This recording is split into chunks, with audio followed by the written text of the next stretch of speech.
Hi, champions. How are my champions doing today? Welcome to your ELA class for Monday, May the 16th, 2022. Our saying today is do the right thing even when no one is looking. Do the right thing even when no one is looking. Always. Our motto, anything is possible, and today's target. Today, I'm learning about text features so I can recognize and use text features to help me understand nonfiction text.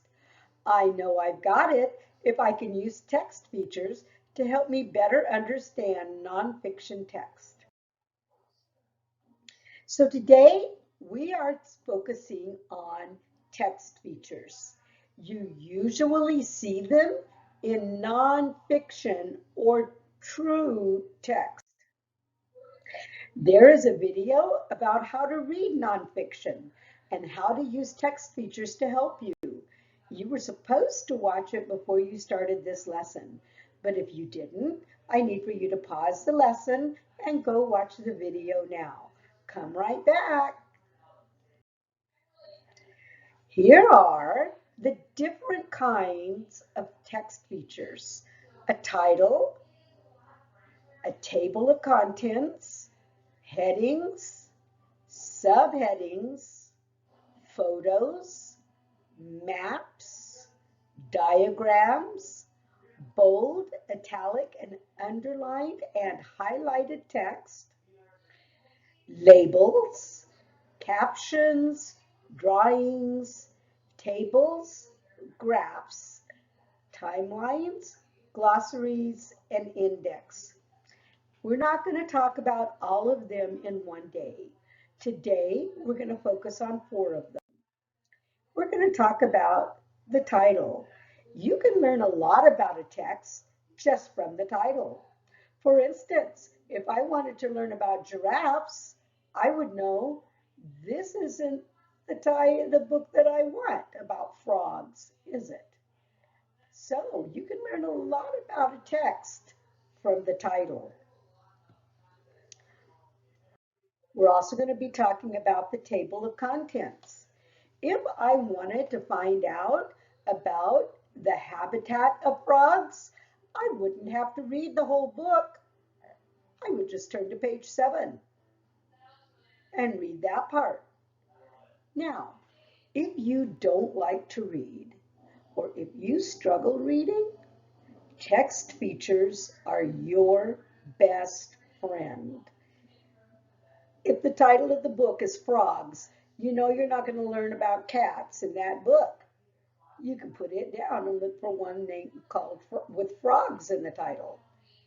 When you open the table of contents, if a teacher tells you that it's your assignment to find out about a frog's habitat, you know you don't have to read the whole book. You just start on page 7. The table of contents helped you out. Headings. Every section, not every page, every section of a nonfiction book has headings. It tells you what that part of the book is about. This heading is called All About Frogs. It tells about their adaptability and their response to their environment. The heading again will help you if you don't like to read or you struggle with reading. When you get to the section you need by looking at the table of contents, you can look through the headings and find out exactly where you need to read. You don't have to read the whole thing. And subheadings. This is a picture of the same page. The heading was all about frogs. If your teacher told you to find out about the adaptability of frogs, are you going to have to read all of this? No, just this part, and make your response according to this part. If she asks you to tell about the response to the environment, you read this part. Because of text features, You don't have to read the whole book. First, we're going to talk about titles. Now, what do you think this book is about? That's right, penguins. If I wanted to find out about penguins, I would get a book with penguins in the title. I want for you to point to your screen, point to a book that you would need if you were going to find out about owls. That's right. You'd look at this one. So when you're going through the library shelf, you'll know this isn't what you need. This isn't what you need about owls. If you wanted to find out about sharks, which book would you choose? Correct, this one. This one you choose if you wanted to find out about a seed and how a plant grows. What would you read if your teacher assigned you to find out about dogs, or if you just wanted to find out about dogs? Which one would you read? That's right.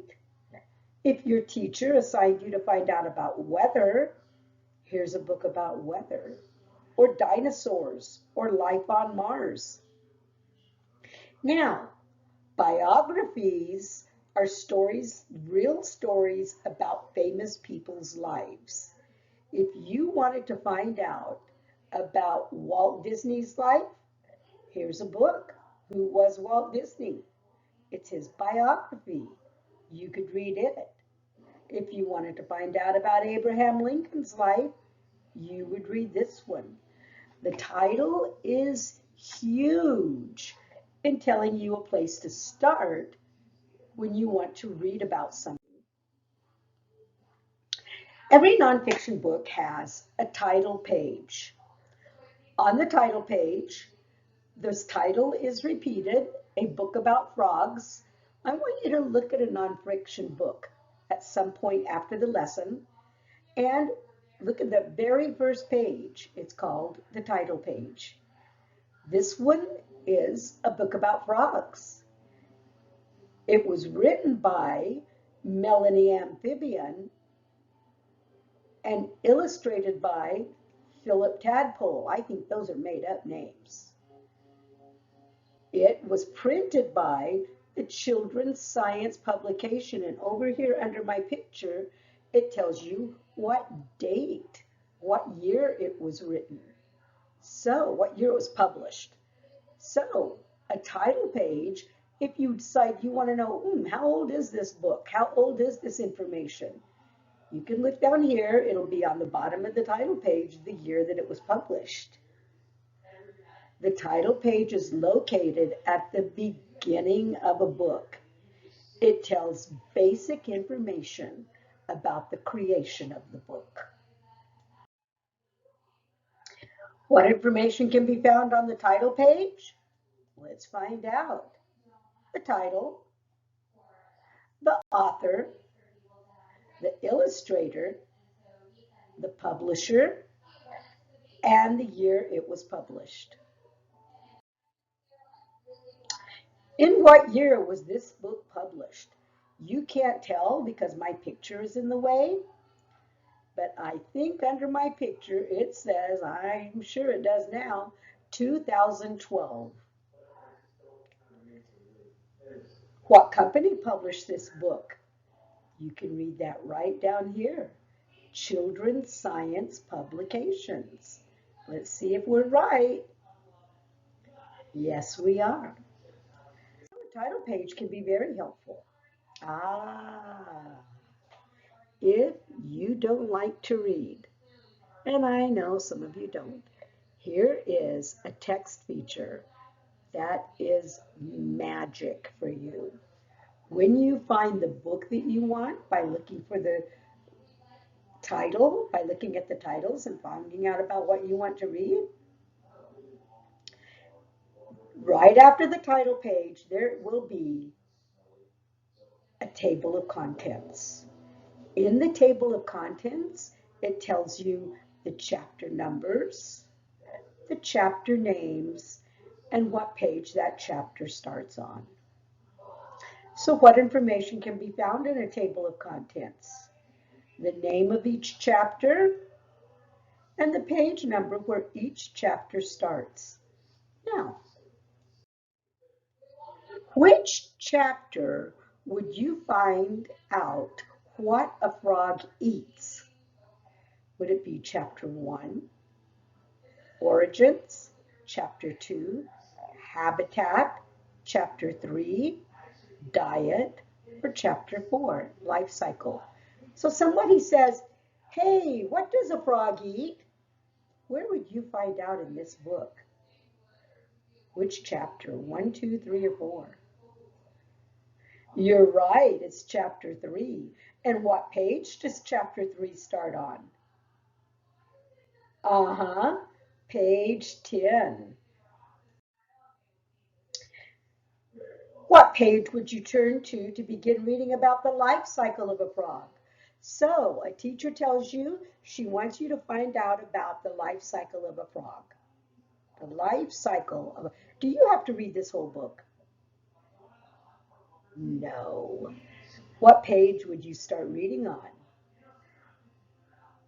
That's right. Let's see if you're right. Page 12, chapter 4. Great job. What would you be reading if you were on page 9? Oh, wait a minute. 3, 7, 10. I don't see page 9. But what would you be reading about if you were on? Here's Habitat. Habitat starts on page 7. And the next chapter starts on page 10. Is 9 between 7 and 10? Yes, it is. So if you were reading on page 9, you would be reading about the habitat. Now that question was a bit tricky because 9 is not listed. However, I know the page number shows where each chapter begins. Therefore, the pages that follow must belong to that chapter. So, for page 9, here's chapter 7, and it keeps going till the next chapter starts on page 10. So, is page 9 going to be in here somewhere? And you would be reading about habitat. Oh, look. In the first chapter that starts on page 3, pages 4, 5, and 6 are also in this chapter because the next chapter doesn't start till page 7. And pages 8 and 9 are in this chapter because the next one doesn't start till page 10. And page 11 is also in this chapter because the next chapter doesn't start until page 12. I don't have enough information to know how many pages are in chapter 4 because it's the last chapter.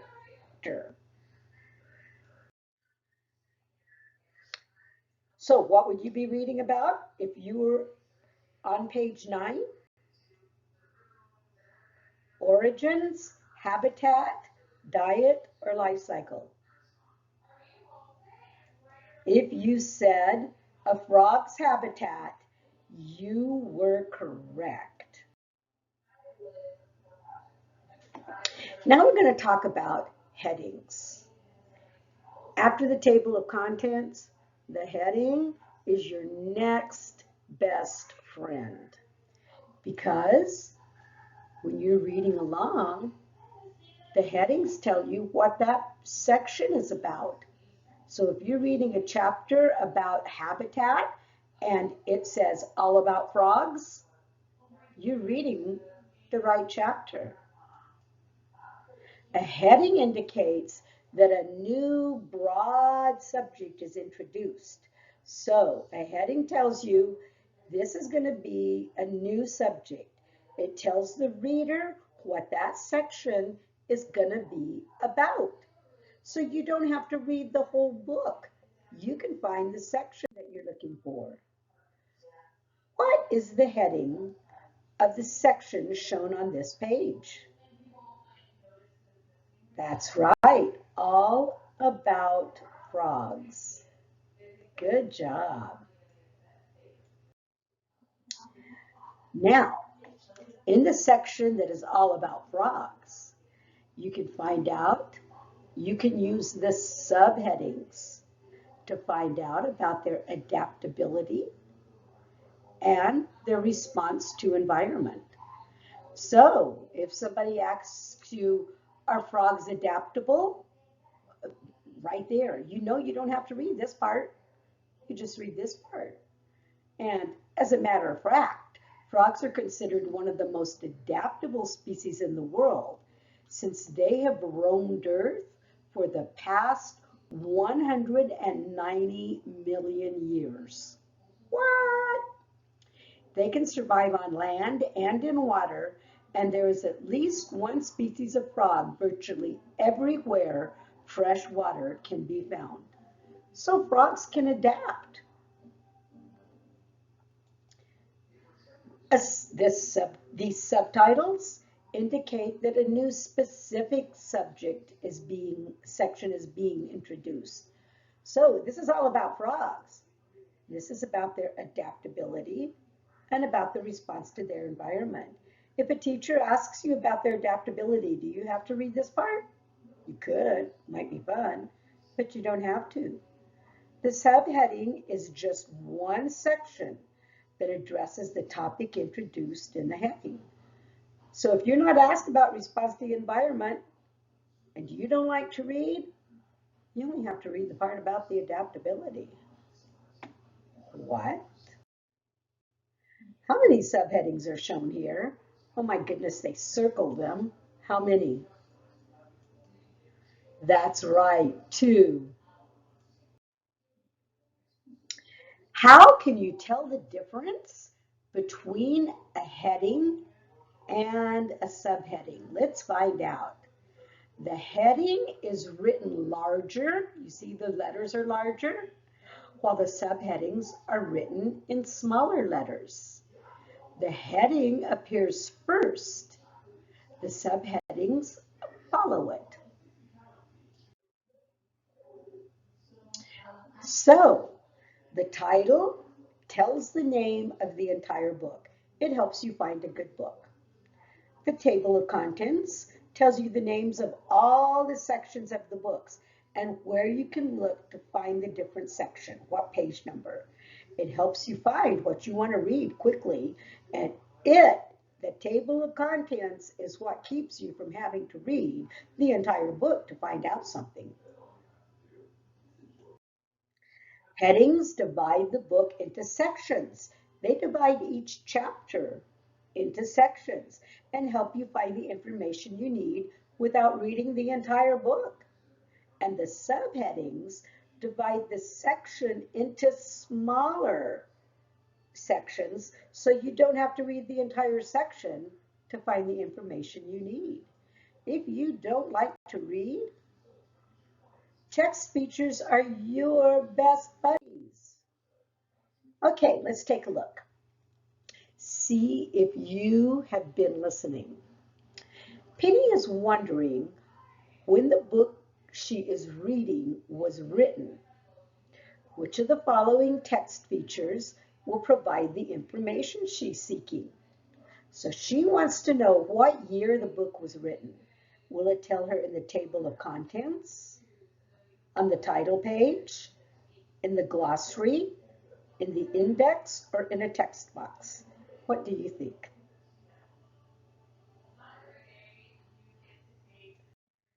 It will tell her on the title page. Yes, where it's got the name of the book, the author, the illustrator, the publisher, and behind my picture, the year that it was published. Mrs. Foster tells her student Maddie to open the book to chapter 3. Which of the following text features identifies where Maddie should look to find the information she's seeking? Now, the teacher told her to look at chapter 3. Where's she going to find the chapter numbers? In the index, in the table of contents, in the glossary, in a hyperlink, or in a close-up? Where do you think? Index, table of contents, glossary, hyperlink, or close-up? If you said table of contents, you're correct. A table of contents tells you the chapter numbers, the chapter names, and what page the chapters start on them. So Maddie would know she should start looking. If the teacher said chapter 3, she would turn to page 10. Which of the following indicates that a new, broad, big section is being introduced? The title page, the heading, the subheading, the hyperlink, or the guide words. A big subject is being introduced. Looks like that. What is that? You're right. It's a heading. Good job. Peyton is reading a book about the earth. When he turns the page, he sees the layers of the earth at the top of the page. He scans the next few pages and spots sections entitled Crust, Mantle, Inner Core, and Outer Core. Below each title are 2 or 3 paragraphs. The word mantle is most likely a label, a heading. Now, here's the heading, the layers of the earth. What is mantle? When part of it is called the mantle, is that a heading, guide words, hyperlink, or subheading? So it would sort of look like this, and there's the word mantle. What do you think it is? It is a subheading. Good job. Here's the heading up here. The subheadings are the little parts of the section. So if his teachers told him, hey, Peyton, I want you to find out about the mantle layer of the earth. Does he have to read this part? He could, but does he have to? No. He could just read about the mantle. There is a game. It's a fun game on your Padlet, and I want you to go play it. It talks about it's all about the parts of a book, the text features of a nonfiction book. Mrs. Lansford will be gone to STAR testing until May the 20th. She misses being in class with her champions. I really do. The last day of school is May the 25th, right there. Now, we are having class on Monday and Tuesday and Wednesday next week, and then school is out. Be sure to come to those 3 days because we're going to have some fun during those 3 days. I miss all of you. I wish I could be with you. Bye.